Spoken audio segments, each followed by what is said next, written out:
સદગુરુ ભગવાન બેઠા હોય, સત્સંગની ધારા ચાલતી હોય અને એવા કોઈ વ્યક્તિ આવી જાય ત્યારે એમના બાપુના એક કોડવડ શબ્દો હતા, બે. આ તો તમને કહું, બહુ અદ્ભુત શબ્દો છે, કોડવડ શબ્દો હતા. એવા કોઈ વ્યક્તિ આવી જાય બહારથી, કારણ કે સદગુરુ જ્યારે ભૂમિકામાં પહોંચી જાય ત્યારે એમનું આજ્ઞાચક્ર ખુલી જાય, અને આજ્ઞાચક્ર ખુલ્યા પછી જે કોઈ વ્યક્તિ આવે ને એ કઈ ભૂમિકા ઉપર છે, કેવો છે, કેવું પાત્ર છે, કેવું કઈ કઈ કાર્ય કરીને આવ્યો છે, એ સદગુરુને દેખાતું હોય. જ્યારે કોઈ સદગુરુ આવે ને ત્યારે સદગુરુ, અમે બધા મહાપુરુષો બધા બેઠા હોય, સંતો ભક્તો, અને ત્યારે સદગુરુ એક શબ્દ બોલે.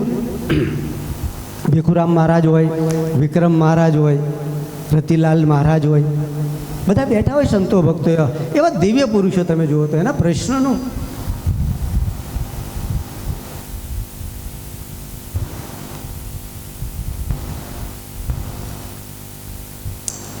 શિષ્ય એટલા સવાયા, એની પાસે વાણી, એની પાસે હું તૈયાર થયું છું આવા શિષ્યો પાસે. આ રતિલાલ મહારાજ, ભીખુરામ મહારાજ, આવા મહાપુરુષો પાસે એમના ઘરે મને અઠવાડિયું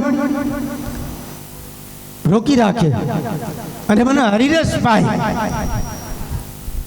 એ બધા 20 વર્ષ બાપુ પાસે રહેલા, અને હું તો એક નવો નિશાળ્યો, પણ શિષ્યોની કેવી ભાવ, ગુરુ મારા ગુરુભાઈ હતા, એનો ભાવ કેવો હતો કે બટુક આજે બાપુ જ્યાં પહોંચી ગયા છે ને, બાપુને જે મળ્યું છે ને એ અમે તને પીરસ્યું છીએ, તને પણ અમે મહાન બનાવવા કોશિશ કરી છે. ભલે તું મોડો આવ્યો, અમે ભલે 20 વર્ષથી રહીએ છીએ, પણ અમે પણ અમારી ભૂમિકા સુધી પહોંચાડવાનો તને પુરુષાર્થ કરવી છીએ. આવી એની તાલાવેલી શિષ્યોને તમે વિચાર કરો, ગુરુભાઈની આવી તાલાવેલી હોય ને, તારે આવી તાલાવેલી એ ભીખુરામ મહારાજ ને રતુરામ મહારાજની તાલાવેલી મારા ગુરુભાઈ હતા. અને એવા કોઈ વ્યક્તિ આવી જાય ને તો બાપુનો એક કોડવડ શબ્દ હતો કે કોઈ એવો લપલપિયો આવી જાય ને, લપ કરે, ભાગવતની વાત કરે, વાંચીલું લઈને આવ્યા હોય, રામાયણ વાંચીને લઈને આવ્યા હોય, અને એવી લપ કરીને બાપુને કંઈ બોલવા જ ન દે, ગુરુજીને કંઈ બોલવા જ ન દે, એ જ બોલ કરે ને. એટલે અમારી સામું જોઈને કે બટુક 9:15 આ કોડવડ શબ્દ હતો બાપુનો. મને કે બટુક આ 9:15, એટલે તારે મને એટલી બધી ખબર નહોતી પડતી, એટલે મેં આ શું હશે, એટલે મને ન ત્યાં નહીં. પણ ભીખુરામ મહારાજ હસ્યા ને વંદન કર્યા, એટલે મેં કીધું કંઈક હશે, બરાબર, સારું. થોડા દિવસ થયા એટલે બીજું કોઈ વ્યક્તિ આવ્યું, સમજા, કેટલાયની ખોટા પૈસા લીધેલા, આવું જે પાપ કર્મ કરેલું જેને હોય એવો વ્યક્તિ આવ્યો, અને એને તો આવીને સત્સંગ કરવા માંડ્યો. ગુરુ મહારાજ, હું તો પુણ્ય કરું છું, હું યાત્રા કરું છું, હું કૂતરાને રોટલી નાખું છું, કબૂતરને ઝાડ નાખી આવું છું, કીડિયારું પૂરી આવું છું. એટલે ગુરુ મહારાજ મને કે બટુક આ 5:15 ને 5, આ 5:15 ને સમજાય છે, 5:15 ને 5, 9:15 ને 5, આમ નવડો કરો, આમ નવડો અને એક લીટો કરો એટલે 9:15 થયા ને, એને શું કહેવાય, લ, અને પછી પ કરો 5, 9:15 ને 5, શું થયું, લપ થઈ. આ લપિયો આવ્યો છે એમ કહેતા, આ લપિયો આવ્યો છે. અને એવો કોઈ પાપ્યો આવ્યો ને તો 5:15 ને 5 તો કેટલા થયા, શું થયું, 5:15 એટલે 5 ને લીટો, પા અને પા. આ પાપી છે એમ સદગુરુ કહેતા. સદગુરુની સમસ્યા હે ભારી, સમજે તો સુખકારી. સમજાય, એની સમસ્યા બહુ અદ્ભુત હોય છે, દિવ્ય હોય છે, પણ એને સમજવી બહુ કઠણ હોય છે, કેમ કે રહેવાતું નથી. સદગુરુ પાસે ના રહેવાય. મા બાપ પાસે તમે રહી શકો, માતા પિતા પાસે રહી શકો, પતિ પત્ની પાસે રહી શકો, પણ સદગુરુ પાસે રહેવું ને એ બહુ કઠણ છે, બહુ કઠણ છે. સાચા સદગુરુ હોય, આળ પંપાળી વાળા નહીં, તેજસ્વી સદગુરુ હોય, તલવાર લઈને જ ફરતા હોય, જ્ઞાન રાખે જ નહીં, એવા સદગુરુ પાસે તો બહુ કઠણ છે રહેવું. એને સાચવવું બહુ કઠણ છે. એ સદગુરુને કોક જ સાચવી શકે, બીજા ના સાચવી શકે. એ સદગુરુનું સાનિધ્ય છે.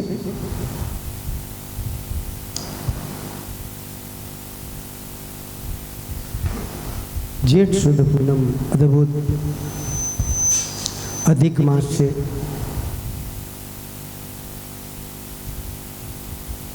ગુરુની કૃપાઓ છે. જ્યારે જ્યારે તમે એના સાનિધ્યમાં બેસી જાઓ, જ્યારે જ્યારે તમે એના રૂપે બની જાઓ, ત્યારે તમે કાંઈ કરતા જ નથી. કદાચ કોઈને કંઈ જે કંઈ સત્કાર્ય થતું હોય, ઘરમાં થતું હોય, ઘટમાં થતું હોય, કે કોઈ પણ કાર્ય થતું હોય, એ કોઈ સદગુરુ કોઈથી માથે લેતા નથી. કોઈથી સદગુરુ એમ નથી કહેતા કે આ મારા થકી થયું. આ સદગુરુની કૃપાથી. સદગુરુ સર્વવ્યાપક છે. તમે જેટલો સદગુરુનું સાથેનું સાનિધ્ય, નિધિ ધ્યાસન જેટલું તમે કરો, એનું ભજન, એનું સ્મરણ સદોદી ચાલુ રાખો, તો તમારો હોળીનો ઘા હોયથી જાય ને જાય. આ સદગુરુની કૃપા છે. મારા અનુભવોની વાત છે. આજે અનુભવની વાતો છે. આ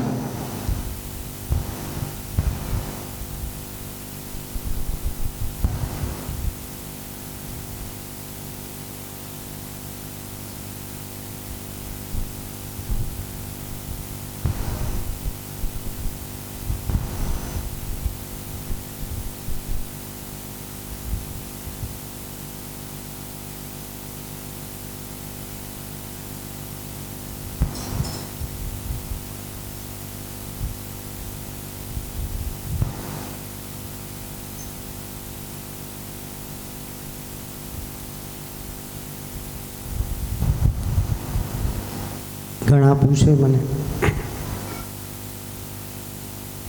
ગુરુજી અમારે ભજન કોનું કરવું, કયા ભગવાનનું કરવું, કયું માતાજીનું કરવું?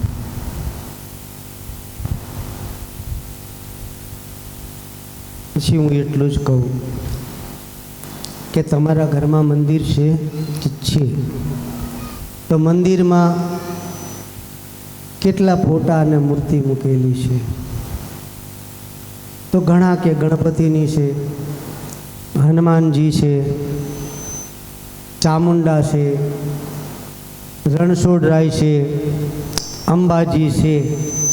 આ બધું જ એક નાનકડું એવું મંદિર હોય અને એની અંદર તમે ગોઠે કરો, નાળિયેરને બધું. સાચું કહેજો, એટલા એવા મંદિરમાં જો ભગવાનને રાતે સૂવું હોય તો શું એમની હાલત થાય? સાચું કહેજો. તમે કેટલા બધા ભગવાન ગોઠવી દીધા છે. તમે પાછા જોયા નથી, જાણ્યા નથી, અનુભવ્યા નથી તમે, અને પાછા ગોઠવી દીધા છે. બીજાને કહેવાથી તમે ગોઠવી દીધા છે. એમાં ભજન હું તમને કેવી રીતે આપું? કારણ કે ભજન તમને આપું તો ઘરે જાઓ તો તમારા મંદિરની અંદર તો તમે કેટલાયના નામ લેતા હોય છો, કેટલાય ભગવાનની મૂર્તિ હોય, કેટલાય ભગવાનના ફોટા હોય. જ્યાં જાતિ જેને જેને કીધું એ તમે બીજાના આધારે, બીજાના કહેવાથી તમે હાવ નબળા બની જાઓ છો. બીજાના કહેવાથી તમે આ ફોટો રાખો, એવું કહેવાથી તમે રાખો છો. જે તમે જોયા નથી એવા આકાર, કે આવા ભગવાન છે, કે આવા માતાજી છે, તમે જોયા નથી. પણ ભલે ના જોયા હોય અને તમારે જો ભજન કરવું હોય તો એવું નથી ગુરુ મહારાજ જ ભજન આપે. ગમે તે એક જ ભજન, એક જ સ્મરણ, એક જ રટણ તમે પકડી લો અને મંદિરની અંદર જે કંઈ ફોટા છે, બધા આડાવાળા ફોટા જે કંઈ પડેલા છે, એ ફોટાને બાદ કરી નાખી અને એક જ ફોટો તમારો પ્રિય હોય, તમારા જે ઈષ્ટ હોય. હું નિષેધ નથી કરતો, તમને જે હૃદયમાં ઠર્યા હોય એ પરમાત્મા સર્વવ્યાપક છે, એના આકારે છે, નિરાકારે છે. પણ તમને જે ફોટો ઠર્યો હોય, જે શબ્દ ઠર્યો હોય, જે વાણી વિરામ પામી હોય, એ ભજન એક કર્યા કરો. ગમે તે ભજન કરો. આજ નહીં તો કાલે તમે પરાકાષ્ઠાએ પહોંચી જશો. પણ તમે આખા મંદિરો ભરીને બેઠા છો. કેટલા મંદિરની અંદર કેટલું બધું.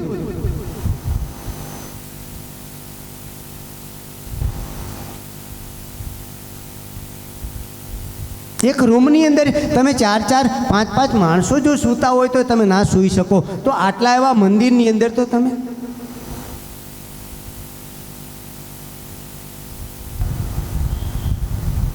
બ્રહ્મજ્ઞાન, તત્વજ્ઞાન, નૂરતા સુરતા તો જાણો છો, પણ ઘરની અંદર જે કંઈ અડચણ આવે છે, ઘટમાં જે અડચણ આવે છે, ઘટમાં જે કંઈ રોગ થાય છે, એનું કોઈ દી નિરાકરણ ના કર્યું તમે. અહીં કહું છું હું તમને કે સવારમાં ઉઠો ત્યારે તમારી જે નાડી ચાલતી હોય એ નાડી બાજુ ઊભા થઈ જવું, તમારે ઊંડો શ્વાસ લઈ અને ઊભા થઈને થોડી વાર બેસવું, ઓમકારનો નાદ કરવો, ઓમકારનો નાદ કર્યા પછી જે નાડી ચાલતી હોય એ નાડી ચાલતી હોય એનો પગ મૂકી અને એ દિશા બાજુ ચાલી અને જે ઈષ્ટદેવ હોય એને વંદન કરી અને તમારા સત્કાર્યમાં તમે દિવસ ગમે તે સત્કાર્ય કરો એની અંદર સફળતા મળે મળે મળે. આપણા આટલા શ્વાસમાં આટલી શક્તિ પડેલી છે. મને આજે સવારે વિચાર આવ્યો કે પ્રહલાદ રાજા વખતમાં તો રામ નહોતા, પ્રહલાદ રાજા વખતમાં તો રામ નહોતા, તો પ્રહલાદ રાજાએ તો રામનું સ્મરણ કર્યું, રામ રામ રામ રામ રામ રામનું સ્મરણ કર્યું. તો એ ટાઈમે તો રામ હતા નહીં, તો એ રામ કયો? હરિચંદ્ર રાજા બીજા યુગની અંદર એમને રામનું સ્મરણ કર્યું, તો એ રામ કયો? અને રામે જે રામનું સ્મરણ કર્યું એ રામ કયો? અને શંકરે જે સ્મરણ કર્યું રામનું એ રામ કયો?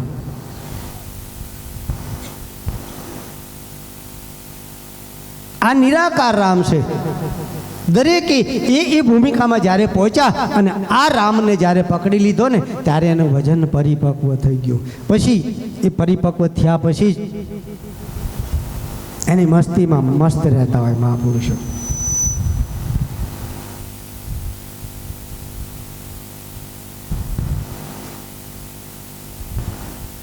સદગુરુની એક જ યુક્તિ હોય છે કે તમને જગાડવા, તમારી અંદર પડે જગાડવા. એટલે તમે આંખોથી તો જાગેલા છો પણ ભીતર પડેલી ચેતના શક્તિને જગાડવી, ભીતર પડેલું બ્રહ્મજ્ઞાનને જગાડવું, ભીતર પડેલું એક અદ્ભુત ચૈતન્ય પડ્યું છે જે એ ચૈતન્યની ઉર્જા આપી અને તમને અંદર જે કંઈ નાદ બ્રહ્મ છે એ નાદ બ્રહ્મની અનુભૂતિ કરાવીને એ સદગુરુની કૃપા છે. સદગુરુ તો જગાડવા માટે આવ્યા છે, અંદરની શક્તિઓને જગાડવા માટે આવ્યા છે, અંદરના ખજાનાને ખોજ કરીને આપવા માટે તમને આવ્યા છે. એ સદગુરુ સાચા.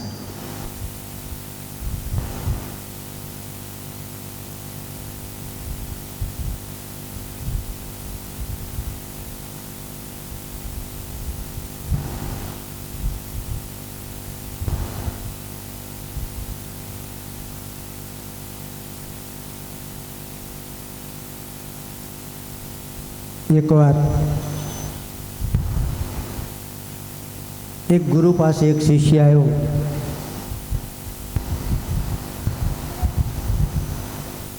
ને ગુરુજીને પૂછ્યું, ગુરુદેવ કોઈ આજીવિકા માટે મને કોઈ એવું સાધન આપો કે જેથી હું મારી આજીવિકા ચાલે, મારા જીવનની અંદર સુખી થવું.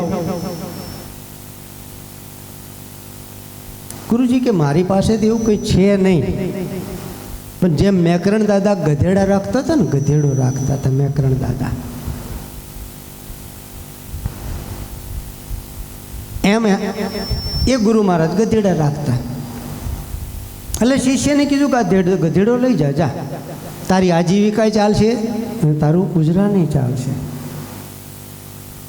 શિષ્ય તો ગધેડો લઈને નીકળ્યો. ધીમે ધીમે ધીમે ધીમે, પહેલાંના જમાનામાં તો કેટલું ચાલવું પડતું, અત્યારે તમે કેટલા કંઈક પૂર્વની કમાણી તમારી તો જુઓ, કેટલી બધી કમાણી છે. તમે વિચાર કરો, આ કોઈ મહાપુરુષની કૃપાથી તમે કેટલા બધા સુખી છો, કેટલા બધા સુવિધાઓ છે, હે કેટલા બધા દવાખાના છે. તમને કદાચ રોગ થાય તો તમે વિચાર કરો. પહેલાં તો એ તો કોઈ વિચાર ન કર્યું જેને કે આ સુવિધાઓ કેટલી બધી, આ સંતોએ તમને સુવિધાઓ આપી છે, મહાપુરુષોએ સુવિધા કરીને તમને આપી છે કે તમારું કોઈ પુણ્ય નથી એમ ના સમજતા, તમારો પુરુષાર્થ છે. પણ એમને જેમ જેમ નજીક આવતા ગયા, સંતોના સાનિધ્યમાં આવતા ગયા, એમ તમને સુખી કરતા ગયા, ધન દોલતથી અને ભૌતિક સુખથી સુખી કરતા ગયા. કદાચ ધન દોલત અને ભૌતિક સુખ તમને મળે અને ભજનમાં પાછા વળો ને, એના માટે સદગુરુ એક યુક્તિ કરીને તમને આટલી સુવિધાઓ આપી. એ ગધેડો લઈને નીકળ્યો ધીમે ધીમે ધીમે, અને એવું રણ પ્રદેશ જેવું આવ્યું અને કોરો ભાટ, એમાં ગધેડાને પાણી બાણી નહીં મળતા ગધેડો તો મરી ગયો. હવે આને કરવું શું? વટે માર્ગું આવે ને વટે માર્ગું જાય, એને વિચાર કર્યો કે આને કરવું શું, ગુરુજીએ ગધેડો આપ્યો છે એનું કરવું શું મારે કે. એટલે એને વિચાર કર્યો કે લાય આપ્યો છે ગુરુજી અહીં દાટી દઉં. દાટી દીધો અહીંયા, એની ઉપર થોડી કબર જેવું બનાવી નાખ્યું અને બેસી ગયો. અને ગુરુજીને યાદ કરીને રડવા લાગ્યો.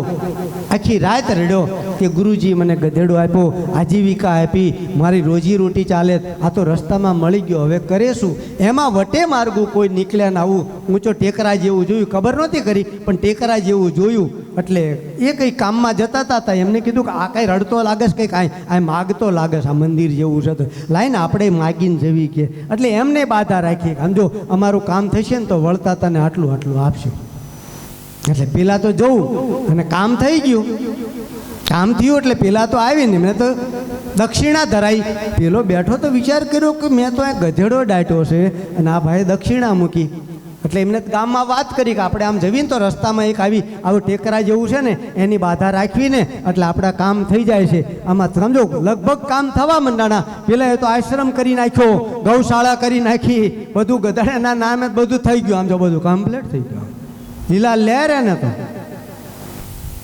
ગુરુ મહારાજને સમાચાર મળ્યા કે આટલું કરતા મારી કરતા આગળ નીકળી ગયો, આને કર્યું શું કે લાય હું જવું તો ખરો. ગુરુ મહારાજ જ્યાં પહોંચ્યા એટલે પેલાએ તો પુષ્પ પૂજન કરીને ગુરુ મહારાજને ગાદી પર બેસાડ્યા અને કીધું ગુરુદેવ આ તમારી કૃપા છે, બહુ દયા છે, તમારી કૃપા છે. કે બેટા શેની કૃપા? કે બાપુ તમે આ ગધેડો આપ્યો હતો ને મને. કે આ ગધેડો તો આપ્યો હતો.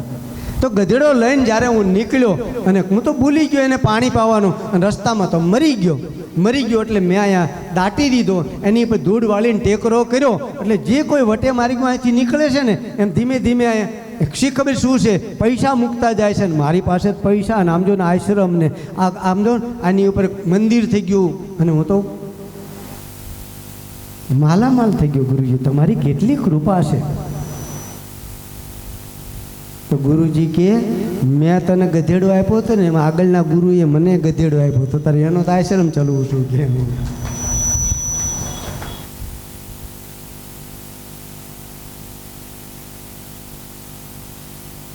આટલું જ હોય, વધારે ન કહેવાય. ને પછી સમજો તો આ મીડિયા ચાલે છે ને મારા મીડિયા મુક્કા કાઢે.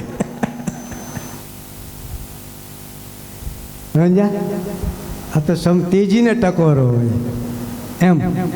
આ તો આનંદ આઠે પહોર હોવો જોઈએ તમને. સમજા, ઉદાસી તો હોવી જ ના જોઈએ કોઈ દિવસ. આમાં ઉદાસી છે નહીં આવે. એક ભાઈ કે બાપુ તમે કેમ આટલા તંદુરસ્ત રહો છો? મેં કીધું ક્યાં તો રોગ કાઢી દેવામાં બધા રોગ આવી જાય. મને કે બીજા બાપુને કેટલા બધા ઉપાડીને ફરવાનું હોય ને 2 જણા પકડી રાખે ને, અને તમે એકલા જ આવશો કે આમ કોઈ પધરામણી હોય ત્યારે તમારે અરે કોઈ હોય નહીં. કે મારે કોઈની જરૂર છે, મારે કોઈ પકડવાનું નથી, મને કોઈ રોગ નથી, મને કોઈ. કે બાપુ બહુ ભાગ્યશાળી કહેવાય. મેં કીધું ભાગ્યશાળી કે જે છે કે તમને રોગ, જો રોગ હોય તો કે બાપુને રોગ ઘણા છે, રોગ ન હોય તો બાપુને કે રોગ કેમ નથી. લો હવે આમને પહોંચવું ક્યાં આપણે સાચું કહો. જો અમે હસીએ આનંદ કરીએ તો બાપુ હસતા કેમ હશે કે, અને જો રોવે તો કે બાપુ રોતા કેમ હશે. તમને પહોંચવું કેવી રીતે અમારે હતા, કેવી રીતે પહોંચવું, કેમ પહોંચવું?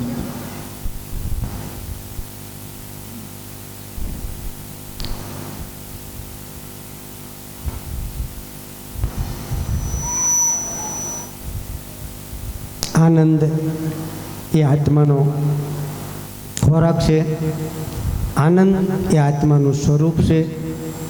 જેટલા તમે આનંદમાં રહેશો, જેટલા તમે દરેકની અંદર પરમ તત્વ ચૈતન્યના દર્શન કરશો, ગમે તે હોય, તમારા કુટુંબ પરિવાર હોય, ગમે તે હોય, એક દુશ્મન હોય, કદાચ તમે ધારતા હોય એને કે દુશ્મન, એમાં પણ પરમ ચૈતન્ય આત્માના દર્શન કરશો ને તો તમારી ઉધર્વ ગતિ અદ્ભુત અને દિવ્ય થશે.